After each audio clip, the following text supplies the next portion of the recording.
یاد رکھو زندگی گزارنے کا طریقہ ہے کسی کو اپنی مجبوری نہ بناؤ. جب آپ مجبوری بنا لیتے ہو نا کسی کو, آپ کے ہاتھ بن جاتے ہیں, آپ کے ہاتھ بن جاتے ہیں. اور جتنا آپ اپنے آپ کو دوسروں کے سامنے مجبور بناؤ گے, اس زمانے میں اگلا اتنا ہی آپ کو نوچ نوچ کے کھانا شروع کر دے گا, نوچ نوچ کے کھانا شروع کر دے گا. تو یہ ہم صرف فقیر کس کے ہیں؟ اللہ کے. محتاج کس کے ہیں؟ اللہ کے. بس اللہ کے سامنے گڑ گڑاؤ, اللہ کے سامنے ناک رگڑو, اللہ کے سامنے بولو میں محتاج ہوں, میں بھکاری ہوں تیرے در کا. باقی ہر ایک کے سامنے میرے بھائی سر اٹھا کے جینا سیکھ. اور دیکھو مرد کی اللہ نے یہ فطرت رکھی ہے کہ اپنے ماتحتوں کے, آپ کے ماتحت اچھا سلوک کرے نا, آپ 20 گنا بڑھا کے اچھا سلوک کرو ان کے ساتھ.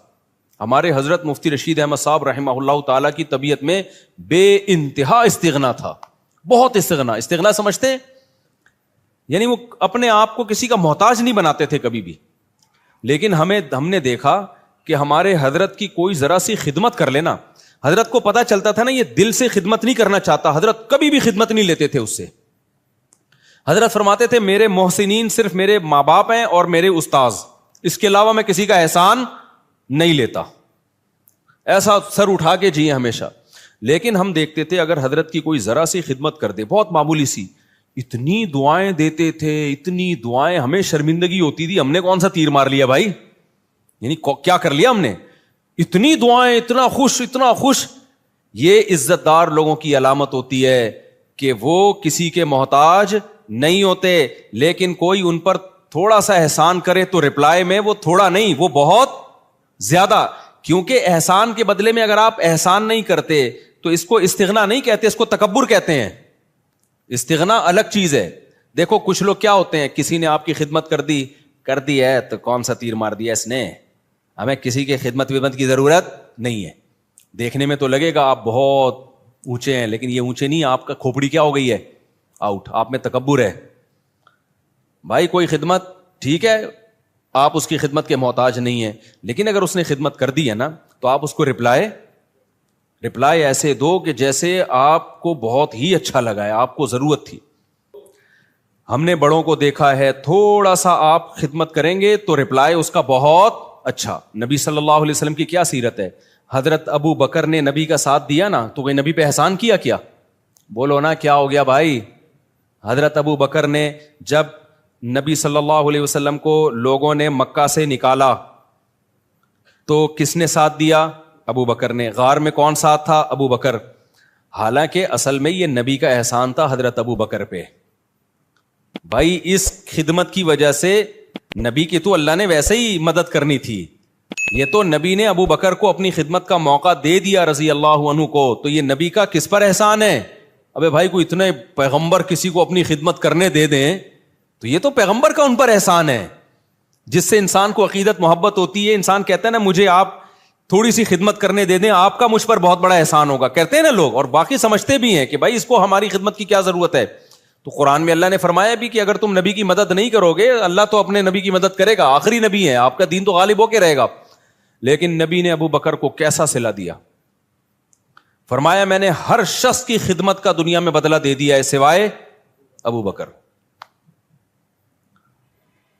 یہ مبالغہ ہے, ورنہ ایسا کیسے ہو سکتا ہے؟ نبی کی برکت سے ابو بکر کو ایمان ملا, لیکن آپ صلی اللہ علیہ وسلم نے سکھایا ہے.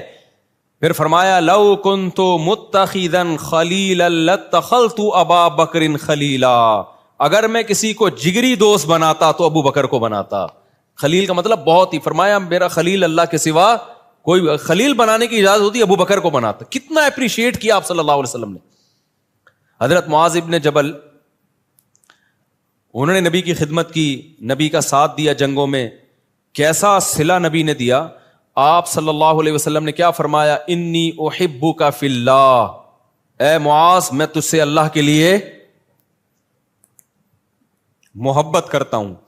جس سے آپ کو محبت ہونا, صحابہ کو پیغمبر سے کس قدر محبت تھی.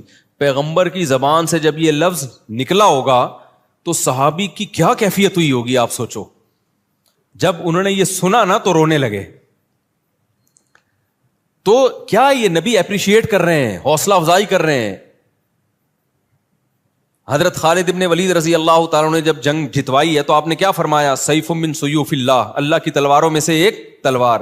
یہ نبی کی سیرت سے ہمیں پتہ چلتا ہے کہ نبی کے ساتھ کسی نے تھوڑا کیا تو نبی نے رپلائی میں بہت بڑھا کر اس کا بدلہ دیا ہے. تو اس لیے جو خاندانی لوگ ہوتے ہیں نا، عزت دار لوگ ہوتے ہیں، وہ ہمیشہ سر اٹھا کے جیتے ہیں. وہ کسی کی خدمت کے محتاج نہیں ہوتے. وہ سسرال کے جہیز کے محتاج، بولتے کیوں نہیں بھائی، نہیں ہوتے. وہ نہیں کہتے ہمیں یہ چاہیے، صوفہ چاہیے، بیڈ چاہیے، الماری چاہیے، نہ ہمیں کچھ نہیں چاہیے. ہم عزت دار لوگ ہیں بھائی، ہم خرچہ خود اٹھاتے ہیں. لیکن اب ایسا نہیں ہو. لوگ کیا کرتے ہیں، جہیز کے خلاف بیان سن سن کے نا، یہ بھی مارکیٹ میں اس طرح کے لوگ آ رہے ہیں، جہیز کے خلاف بیان سن سن کے ہمیں کچھ نہیں چاہیے، ہمیں نہیں چاہیے، ہمیں نہ گاڑی چاہیے، ہمیں نہ موٹر سائیکل چاہیے، ہمیں نہ گھڑی چاہیے. ہم عزت دار لوگ ہیں، ہم سسرال کے ٹکڑوں پہ پلنے والے لوگ نہیں ہیں. ٹھیک ہے جی، آپ کی شادی ہو گئی، سسر صاحب نے لا کے کوئی گھڑی گفٹ کر دی، ہمیں نہیں چاہیے، ہم عزت دار لوگ ہیں. اب یہ کیا ہو رہی ہے بھائی آپ کو نہیں چاہیے نا.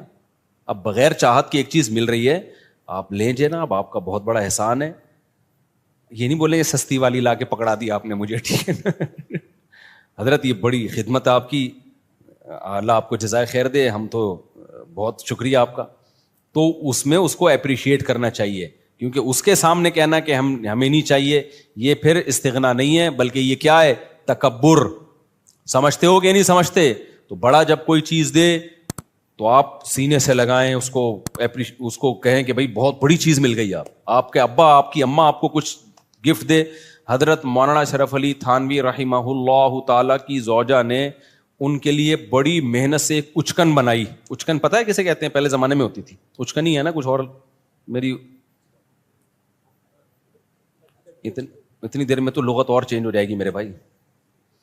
تو ہیں اچکن، کچھ اچکن کہتے ہیں، کچھ وہ نہیں ہوتی ایک وہ پورا چوغا سا پہنا جاتا. اب مولانا تھانوی رحمہ اللہ کا مزاج نہیں تھا ایسی چیزیں پہننے کا، اور ان کے گھر والوں نے اتنی محبت سے اتنی محنت کر کے بنائی تو وہ وہی پہن کے نکل گئے گھر سے باہر. لوگوں نے کہا یہ آپ کیا پہنا ہے؟ انہوں نے کہا یار اتنی محبت سے اس نے بنائی ہے. اب میں یہ نہیں کہہ رہا آپ کی بیگم کچھ بھی آڑا ترچا پہنا دے، آپ دسترخوان پہنا دیا، آپ محبت سے باہر نکل آئے تو لیکن کوئی بھی آپ کے ساتھ تھوڑی سی بھی خدمت کرے تو جواب میں اس کو دعا دینی چاہیے، اس کو بہت زیادہ اپریشیٹ کرنا چاہیے، لیکن محتاج کسی کا انسان بن کے نہ رہے. ایک طرف لوگ بہت زیادہ ٹینشن میں، بچوں کو مارنا پیٹنا، ہر وقت برا بلا کہنا، یا گھر میں ایسا ہر وقت ماحول بنا کے رکھنا، اور ایک طرف گورا ہے اس نے ٹینشن فری بنا دیا. یہ دونوں چیزیں فطرت سے کیا ہے؟ بغاوت. اسلام ہے وَكَذَلِكَ جَعَلْنَاكُمْ أُمَّةً وَسَطًا. اسلام نے کہا نہ ساری خواہشات تمہیں نہیں پوری کرنے دوں گا میں، بہت ساری جگہوں پہ تمہیں اپنی خواہش کو کچلنا پڑے گا. تمہاری وہ لگژری لائف ہو ہی نہیں سکتی جو غیر مسلم کی ہوتی ہے. شراب پینے کا دل چاہے گا، نہ، پابندی ہے. بوڑھے ماں باپ کی بات میں کر رہا تھا، وہ ڈانٹتے ہیں ڈپٹتے ہیں، آپ نے برداشت کرنا ہے. اس سے سب سے بڑا فائدہ پتہ ہے کیا ہوگا؟ جب آپ اپنے بچوں کے سامنے اپنے بوڑھے باپ کی برداشت کرو گے تو سمجھ لو آپ کا بڑھاپا اب جنت. نہیں آئی میرا خیال ہے بات؟ آپ کا بڑھاپا کیا ہے؟ جنت. آپ کا بچہ سیکھے گا بھائی ہماری پرمپرا ہے کہ بڑوں کے سامنے آواز. دیکھو میں 1 گھنٹہ تقریر کروں نا کہ باپ کے سامنے مت چیخو، باپ کی خدمت کرو، خدا کی قسم اس کا 1% شاید اثر ہو جائے. لیکن میرا باپ زندہ ہو اور میں اولاد کے سامنے ان کی خدمت کر رہا ہوں اور باپ کی مار برداشت کر رہا ہوں، وہ مجھ پہ ہاتھ اٹھا رہا ہے مگر میں اس کے سامنے آواز اونچی، مار کھا کے بھی میں مسکرا رہا ہوں. یہ 6 گھنٹے 10 گھنٹے کے بیانات اور کتابیں ایک طرف، اس سے آپ کے بچے کو جو موٹیویشن ملے گی نا، وہ سمجھ جائے گا بھائی ہمارے ہاں ہوتا ہی یہی ہے کہ باپ کے سامنے آواز نہیں بلند کی جاتی. اس کو رائٹ ہے کہ وہ مارے، وہ ہاتھ اٹھائے، اس کو یہ حق دیا ہے خدا نے. اب تک ہمارا کلچر بچا ہوا کیوں تھا؟ باپوں کے سامنے ماؤں کے سامنے چیختے نہیں تھے. کیوں بچا ہوا تھا؟ اس لیے کہ دیکھتے آ رہے باپ. اب سیٹ اپ ختم ہو گیا نا، تو شادیاں دیر سے ہو رہی ہیں، بچے پیدا ہی ایسی عمر میں ہوتے ہیں کہ آپ کے باپ کا انتقال ہو چکا ہوتا ہے. یہ بھی ایک بڑا نقصان ہے. پہلے لوگ بچے دیکھتے تھے ہمارے ابا اپنے ابا کی ایسی خدمت کر رہے ہیں. ہم نے ایسے خاندان دیکھے ہیں کہ دادا بیٹھا ہوا ہے نا، مجال ہے کوئی منہ سے آواز بھی نکال لے، وہ پتہ چلتا تھا واقعی دادا ہے. اب دادا ایک لقب رہ گیا، محلے کا دادا آ رہا ہے. جو سچی مچی کا دادا ہے گھر میں, اس کی کوئی 2 ٹکے کی ویلیو نہیں ہے, وہ بیچارہ کھانسنے کے لیے ہے بس, اس کی کھانسی سے بھی تکلیف ہوتی ہے, جراثیم پھیلا رہا ہے گھر میں بیٹھ کے وہ. تو اسی طرح میرے بھائی, جو عورت شوہر کے سامنے آواز پس رکھتی ہے, اس کی بیٹیاں بھی کیا کرتی ہیں, تبھی کہیں رشتہ لینے کے لیے جایا کرو نا, تو یہ دیکھا کرو میری ساس کا میرے سسر کے ساتھ ایٹیٹیوڈ کیسا ہے. یہ بہت امپورٹنٹ بات ہے. اگر وہ ساس اپنے شوہر کی غیبتیں کر رہی ہے اور وہ اب میرے میاں ایسا ہے تو بے وقوف ہے, مجھ سے پوچھو کہاں شادی کرنی ہے کہاں نہیں کرنی, ان کو کیا پتا بیچاروں کو, اور وہ چیخنا چلانا چل رہا ہے, تو سمجھ لو کہ 90% چانس ہے کہ آپ کی بیگم بھی آپ کو طبیعت سے, ایک لگایا آپ نے تو آگے سے کیا کتنے لگائے گی وہ, 4 لگیں گے رکھ کے. یہ ہوتا ہے مارکیٹ میں, چلتا ہے. تو یہ تو ماحول ہے بھائی نبی صلی اللہ علیہ وسلم کے. دیکھو میں جب نیا نیا دین کے علم کی طرف آیا نا, تو مجھے بہت زیادہ اشکال ہوتے تھے کہ نبی صلی اللہ علیہ وسلم نے ہر چیز زبان سے بتا کے لکھوا کے چلے کیوں نہیں گئے. آپ بتا دیتے پڑوسیوں کے یہ حقوق ہیں, گھر والوں کے یہ حقوق ہیں, فلانوں کے یہ حقوق ہیں, یہ حقوق ہیں, پوری زندگی ایک مرتب کر کے چلے جاتے. نہ فقہ جو مرتب ہوا ہے نا پیغمبر کی سیرت سے ہوا ہے, پیغمبر سے عمل کروایا گیا ہے. کیونکہ نبی کا کام صرف مسئلہ بتانا نہیں ہے, مسئلے پہ شریعت پہ لوگوں کو چلانا ہے. چلانے کے لیے ضروری ہے کہ صحابہ آپ کو خود چلتا ہوا دیکھیں اس پہ.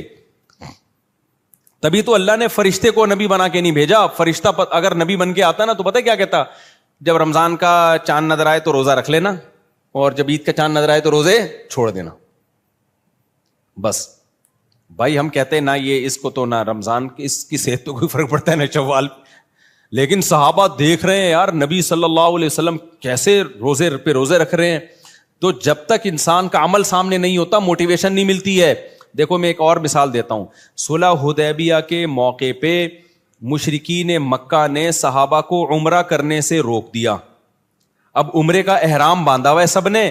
آپ کو مسئلہ پتا ہونا چاہیے کہ جب ہم عمرے کا احرام پہن لیتے ہیں, لبیک اللہم لبیک کہہ دیتے ہیں, تو جب تک طواف اور سعی نہ کر لیں وہ احرام اتارنے کی اجازت بولو نہیں ہے. بالکل ایسے جیسے تکبیر تحریمہ کے لیے نیت باندھ لی نا, تو جب تک 2 رکعتیں پڑھ کے سلام نہیں پھیرو گے آپ کو نیت توڑنے کی اجازت نہیں ہے, گناہ ہے نیت توڑنا. تو ایسے ہی احرام جب ایک دفعہ باندھ لیا جائے نا, تو جب تک عمرہ نہ ہو جائے آپ اس احرام کو نہیں کھول سکتے. تو صحابہ احرام میں بیٹھے ہوئے ہیں, مشرکین نے آپ کو منع کر دیا, معاہدہ کیا کہ بھائی اگلے سال آنا آپ عمرہ کرنے کے, اس سال نہیں کر سکتے آپ. تو اب صحابہ پریشان, پہلے موت پہ بیعت کر چکے ہیں 1400 صحابہ کہ ہم لڑیں گے ان سے. تو موت پہ بیعت بھی ایسے جذبات بنے ہوئے ہیں, بھائی ہم نے تو ان سے لڑنا ہے, موت پہ بیعت کر کے تیار بیٹھے ہوئے لڑائی کے لیے. اب شرطیں ساری کافروں کی مان رہے ہیں, اور پھر مزید شرط یہ کہ عمرہ کرے بغیر احرام بھی کھول دو آپ, یعنی سر منڈا لو پہلے ہی اور احرام کھول کے دم دو. تو یہ تو اور ان پہ شاک گزرا کہ بھئی یہ تو ذلت در ذلت در ذلت ہے, ہم کیسے مشرکین کے کہنے پر ہم عمرہ چھوڑ دیں اور سر منڈا کے احرام کھول دیں, یہ تو بڑا مسئلہ ہے. نبی صلی اللہ علیہ وسلم نے صحابہ سے فرمایا بھائی سر منڈاؤ اور احرام کھول دو. کوئی بھی نہیں کھول رہا, ٹھیک ہے نا بھائی, ہم کیسے کر لیں, سب ڈر رہے ہیں کہ بھئی ہم یہ تو عمرے کا احرام باندھا ہوا ہے, ہم دباؤ میں آ کے کیسے کر لیں بھائی. تو آپ صلی اللہ علیہ وسلم پریشان ہو گئے کہ بھئی میں سب کو کہہ رہا ہوں کہ سر منڈا لو اور احرام کھول دو, لیکن کوئی بھی نہیں کر رہا یہ کام. آپ کہہ سکتے ہیں بھئی صحابہ نبی کی نافرمانی کیسے کر رہے ہیں. دیکھیں نبی کی حکم کی 2 حیثیتیں ہوتی ہیں. بعض دفعہ آپ صلی اللہ علیہ وسلم کوئی حکم دے رہے ہوتے ہیں, صحابہ یہ سمجھتے ہیں شاید یہ کوئی سیاسی حکم ہے, یعنی ہماری آسانی کے لیے دیا جا رہا ہے, یہ کوئی واجبی حکم نہیں ہے, ہماری آسانی کے لیے. عزیمت اسی میں ہے کہ عمرہ کیا جائے. ہوتا ہے نا بعض دفعہ آپ کسی کو اجازت دیتے ہیں, چل بھائی چھٹی کر لے, تو آج تو چھٹی کر لے. وہ ٹیچر چاہتا ہے کہ سبق ہو لیکن کہتا ہے کر لے چھٹی, تو طالب علم کہتا ہے نہیں سر ہم پڑھیں گے. ایسے ویسے مارکیٹ میں ہے نہیں, لیکن ایک مثال دے رہا ہوں میں. تو اور اتنے اچھے ٹیچر بھی نہیں ہے کہ آپ کا چھٹی کرنے اور کیا نہیں پڑھو, وہ بھی کہتا ہے جا. کراچی میں تو ایک بوند برسنے سے پہلے ہی 1 مہینے کی اسکول کی چھٹیاں ہو جاتی ہیں, ابھی 2-4 بوندیں اور پڑ گئی تو 6 مہینے کی چھٹی. خیر, تو نبی صلی اللہ علیہ وسلم کو پھر حضرت صفیہ نے مشورہ دیا, آپ کی زوجہ نے فرمایا یا رسول اللہ آپ ان لوگوں کو آرڈر نہ کریں, آپ سر منڈا لیں احرام کھول لیں بس. تو نبی صلی اللہ علیہ وسلم نے کیا کیا, سر منڈایا, احرام کھول دیا اپنا. جیسے ہی نبی نے کیا سب نے سر منڈا کے کیا کر لیا. اس سے پتا چلتا ہے نبی کی بھی اسپیچ اثر نہیں کر رہی ہے. آپ پریشان ہو گئے بھائی یہ مان کیوں نہیں رہے میری بات. لیکن جیسے ہی عمل کیا ہے نا ایک دفعہ بھی, اور مشورہ کس نے, آپ کی زوجہ نے دیا کہ حضرت صفیہ نے, کہ آپ نہ بولیں لوگوں کو, آپ صرف یہ کام کر لیں, آپ سر منہ ڈالیں اپنا اور آپ احرام کھول دیں. جیسے ہی کیا سب نے فوراً. تو اس سے صاف پتہ چلتا ہے بھائی آپ ایک ایک دو دو گھنٹے کی تقریریں کرتے رہیں اثر نہیں ہوتا. آپ اپنے گھر کا ماحول بنانا چاہتے ہو نا, خود کیا بن جاؤ, انسان کے بچے بن جاؤ, صحیح ہے نا, ماحول آہستہ آہستہ سیٹنگ پہ آنا شروع ہو جائے گا. اپنے بڑوں کی خدمت کر کے دکھاؤ, اپنے بڑوں کو رسپیکٹ دو, اپنے بڑوں کا احترام کرو. آج ہو کیا رہا ہے, مائیں اپنے بچوں کے سامنے نا بچوں کے چاچو کی غیبتیں کر رہی ہوتی ہیں. تمہارا تو چاچو ایسا ہے, تمہارا تو باپ ایسا ہے, تمہارے باپ سے. ایک صاحب مجھے کہنے لگے 40 سال ہو گئے میری اپنی بیگم کی خدمت کرتے ہوئے, بیگم بچوں کے سامنے کہہ رہی تھی تیرے باپ نے ہمیں دیا کیا ہے. اچھا بس ختم, تمہارے باپ نے جو ہے نا کیا ہمیں کچھ بھی نہیں. تو میں نے کہا پھر آپ کیا جواب دیتے ہیں؟ کہہ رہے میں کہتا ہوں میں معذرت چاہتا ہوں بیگم, میں آپ کی صحیح خدمت, کیونکہ اگر وہ بچوں کے سامنے کہہ دے نا کہ یہ غلط کہہ رہی ہے تو ایک جنگ چھڑ جائے گی. کیا ہو جائے گا؟ بچے دیکھیں گے اماں ابا ہمارے دونوں کیا ہیں, فائٹر ہیں. تو وہ صاحب کہتے ہیں میں فائٹ سے بچنے کے لیے کیا کہتا ہوں کہ ایکسکیوز کرتا ہوں, میں نے 40 سال آپ کی خدمت جیسی خدمت کرنی چاہیے تھی کائنڈلی میں وہ خدمت نہیں کر سکا. تو اب پتہ نہیں کون اس میں صحیح تھا کون غلط تھا, واللہ عالم. بہرحال تو مائیں بعض دفعہ یہ کر رہی ہوتی ہیں بچوں کو باپ کے بارے میں, تمہارا باپ ایسا, تمہاری, اور باپ بعض دفعہ ماں کے بارے میں, تمہاری ماں ایسی. تو خوب سمجھ لو یہ بچہ نہ باپ کا رہے گا اور نہ ماں کا رہے گا. مائیں سمجھ رہی ہوتی ہیں یار. ایک اور واقعہ میرے سامنے آیا ہے, خون کے آنسو رونے کا دل کرتا ہے. ایسے واقعات بھی آتے ہیں, ماں بیمار ہوئی ہے نا, اب بچہ ماں کی زیادہ خدمت کر رہا ہے تو باپ کو غصہ آ رہا ہے. باپ بیمار پڑا ہوا ہے, بچہ باپ کی بہت خدمت کر رہا ہے تو ماں کو غصہ آ رہا ہے کہ کیوں ابا کو اتنا کیوں فری کرایا ہوا ہے. بس اعتدال سے رہو, زیادہ غلام بننے کی کوشش. یار تو اپنا بڑھاپا دیکھ لے بھائی. جو بچہ تیرے شوہر کی خدمت کر رہا ہے بیماری میں, جس کو تو کہہ رہی ہے مکھن لگا رہا ہے, چاپلوسی کر رہا ہے, چمچا بنا ہوا ہے, تو خوش ہونا چاہیے کہ کل وہ تیری بھی کرے گا ایسی خدمت. اس کو اس سے باغی بنا رہی ہیں. کتنا بڑا جرم ہے یار, کیسے بے وقوف لوگ ہیں کہ نہیں ہے. تو اس لیے صبر کا مطلب کیا ہے؟ اللہ نے جو کہا نا کہ صبر کرو, صبر, ان الانسان خلق ہلوعا, انسان جلد باز ہے, اس میں صبر نہیں ہے. تو یہ جو غیر مسلموں میں بے صبری پیدا ہوئی ہے نا, خودکشیاں, وجہ اس کی یہ کہ ان کی زندگی میں پابندیاں ختم. جب پابندیاں ختم تو یہ ان میں صبر کا مادہ ہی ختم ہو جاتا ہے. ذرا سی ٹینشن آئی, اور ٹینشن ان کی ریلیشن خراب والی ٹینشن ہوتی ہے, سب مادہ پرست بن گئے ہیں. ذرا سا پیسہ گیا تو سب کچھ گیا. یار بچہ 18 سال کا ہوتا ہے تو باپ کہتا ہے کہ کرایہ دے میرے گھر میں رہنے کا. سمجھ رہے؟ بچہ 18 سال کا ہوا نا تو باپ کہتا ہے تیرے باپ کا گھر نہیں ہے, ٹھیک ہے, کیا دے گا؟ کرایہ دے گا. اتنی مادہ پرستی جو سوسائٹی میں آ گئی ہو تو خودکشیاں نہیں ہوں گی کیا وہاں پہ؟ ریلیشن صرف کتے سے اور پیسے سے بس. تو میرے بھائی اپنے اپنے سسٹم کو بچاؤ. اللہ نے ہمیں بہت ساری پابندیاں لگائی ہیں, بہت ساری ٹینشنیں دی ہیں. نظر کی حفاظت کی ٹینشن, باپ اور ماں کی برداشت کرنے کی ٹینشن, بیوی کی کڑوی کسیلی برداشت کرنے کی ٹینشن. عورت کو حکم دیا, شوہر الٹا سیدھا ہے, کوئی بات نہیں بھائی, میاں ہے نا, سرپرست ہے, تھوڑا سا برداشت کر لو. غلط کیا اس نے تھپڑ لگا کے, لیکن لگا دیا تو آگے سے رپلائی مت کرو ورنہ تمہارا ہی نقصان ہوگا اس میں. تو یہ جو پھر رمضان کے روزوں کی ٹینشن, شراب سے بچنے کی ٹینشن, یہ بہت ساری ٹینشنیں کیا کرتی ہیں, ہمارا جو امیون سسٹم ہے اس کو کیا کر دیتی ہیں, بوسٹ. پھر کبھی زندگی میں کوئی ٹینشن آئی تو اتنی ساری ٹینشنیں جھیلی بھی ہوتی ہیں کہ یہ ٹینشن ہمیں ہلکی لگتی ہے. بالکل وہ ایک جو بدماش تھا نا, سعودیہ کے جیل سے چھوٹ کر آیا, مجھے اپنا واقعہ بتا رہا تھا. انڈیا میں بڑی بدماشیاں اس نے کی ہیں. کہہ رہا میں نے انڈیا میں اتنی جیلوں میں مار کھائی ہے کہ ایک دفعہ سعودی عرب میں پکڑا گیا تھا, تو جب وہ مجھے مار رہے تھے تو مجھے ایسا لگ رہا تھا گدگدیاں ہو رہی ہیں مجھے. میں نے اس کو پوچھا نا یار تجھے اتنا مارا, تو نے راز اگلا کیوں نہیں؟